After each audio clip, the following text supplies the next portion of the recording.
We do not know what led to this crash, but we have some very strong opinions and ideas, and I think we'll probably state those opinions now. The FAA's diversity push includes focus on hiring people with severe intellectual and psychiatric disabilities. It says people with severe disabilities are most underrepresented segment of the workforce. The FAA is actively recruiting workers who suffer severe intellectual disabilities, psychiatric problems, and other mental and physical conditions under a diversity and inclusion hiring initiative. Targeted disabilities are those disabilities that the federal government, as a matter of policy, has identified for special emphasis in recruitment and hiring.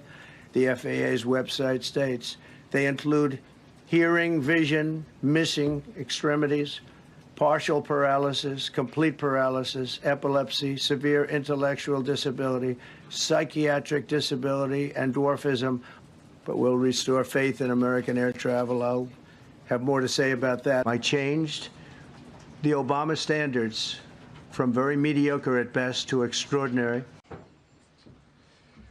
Well, thank you, Mr. President, for your leadership. Imports from Canada and Mexico will be hit with a tariff of 25%. Imports from China, 10%. Tariffs on oil and gas, that'll happen fairly soon. I think around the 18th of February. We're going to be putting tariffs on steel and aluminum and ultimately copper. Am I going to impose tariffs on the European Union? Absolutely. Tonight, I am announcing Canada will be responding to the U.S. trade action with 25% tariffs against $155 billion worth of American goods. Nearly 30% of all imports to the U.S. come from Canada and Mexico.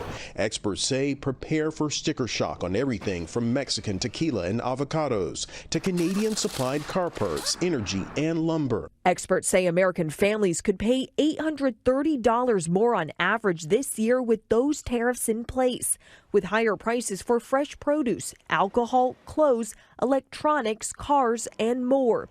Those tariffs on oil and gas could hike prices at the pump by as much as 70 cents per gallon. Mr. President, why is it important for Elon Musk to have access to the payment systems at Treasury?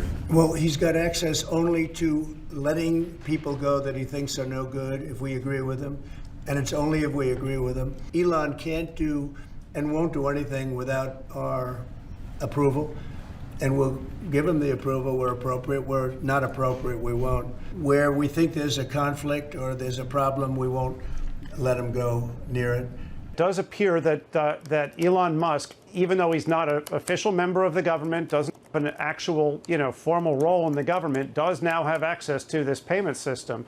And this is essentially the government's checkbook, payments that have been authorized by federal agencies. And so this Treasury Department office is really not sort of an approval zone. It's a processing zone.